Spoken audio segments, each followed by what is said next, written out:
이것도 결과가 나올 때까지 계속 다루겠다고 약속드렸고 오랜만에 동덕여대 소식을 전해드릴 텐데 이번에는 또 무슨 내용인지 알아보겠습니다. 결국 동덕여대 핵심 인물들이 재판에 넘겨졌으며 당시 총학생회장을 비롯해서 11명의 학생들이라고 하는데 여기에는 당연히 귀검사라든지 깡깡좌 등 우리에게도 유명한 주요 인물들이 속해 있을 가능성이 높습니다. 결국 이들은 특정범죄 가중처벌법상 업무방해를 비롯해서 공동태거불응과 재물손괴 등의 혐의로 기소되어 이번에 처음 공판이 진행된 것인데 당연히 지워지지도 않는 유성 낙하칠과 기물파손을 해서 재판까지 가게 된 상황이 되었습니다. 근데 당연히 이 지경까지 왔으니 자신들의 죄를 인정하고 죄송하다며 다시는 안 그러겠다고 사죄의 모습을 보일 줄 알았는데 우리의 예상을 한치도 벗어나지 않았고 정확히 11명 모두 자신들의 공소사실을 부인했다고 합니다. 그리고 여기서 재미난 내용이 등장하는데 본인들도 낙하치를 한 사실 자체는 인정하면서도 이로 인해 시설물의 효용이나 가치가 침해된 것은 아니어서 재물손괴죄가 성립하지 않는다고 맞섰다고 합니다. 지금 이렇게 교내 흉상에다가 낙하칠과 쓰레기를 던져놓고 가치가 침해된 것이 아니라고 하고 있다는 것인데 이렇게 멧돼지도 때려잡을 정도의 강력한 스매싱으로 흉상의 머리 부분을 강타하고 있는데 이게 지금 재물손괴가 아니라고 부인하고 있다는 것입니다.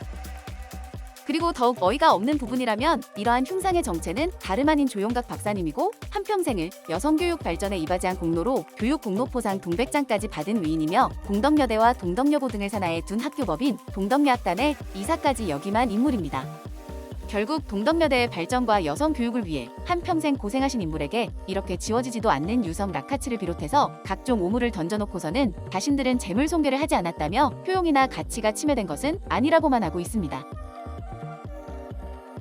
그리고 여러분들도 아시겠지만 지금 조용각 박사님의 아들이 이러한 인물이며 조원영 동덕여대 이사장인데 당시 이렇게 아버지의 흉상을 직접 찾아보고 그야말로 하늘이 무너져 내리는 심정이었을 것입니다.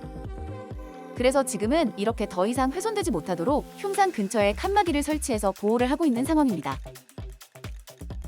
당연히 동덕여대 시위대들의 만행은 이것뿐만이 아니었고 음대 교수님을 무릎 꿇리게 하거나 까치발을 들고서 매우 공격적인 모습을 보이는 등 질서가 무너진 행동들을 지속하게 된 것입니다.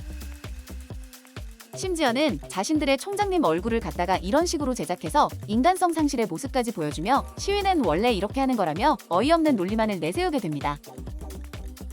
근데 이랬던 시위대들이 지금 어떻게든 유죄 선고를 피하기 위해 자신들이 했던 만행에 대해 죄가 성립되지 않는다며 모든 공소사실을 부인한 상태라고 하니 그냥 더 이상의 할 말이 없어지며 최종 결과만을 기다려봐야겠습니다.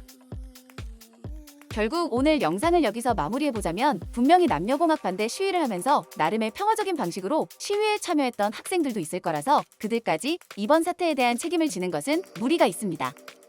당연히 어느 대학이든 시위는 자연스러운 형태이며 평화적인 방식으로 시위를 하면 외부인들 누구라도 뭐라고 할 사람은 없을 것입니다. 근데 불법 시위대들이 학교를 이 지경으로 만들어 놓았기 때문에 지금은 학교 예산으로 어느 정도 복구를 했다고는 하지만 최소 24억에서 54억까지 피해 견적이 나왔다고 추산하고 있어서 이것에 대한 금전적 변상은 반드시 이루어져야겠습니다. 그렇기 때문에 이번에 공판에 참석한 핵심인물 11명에 대한 결과가 무엇보다 중요하고 이러한 핵심인물을 토대로 나머지 가담자들도 특정해서 최대 54억 원의 피해 금액을 함께 변상해야 할 것입니다.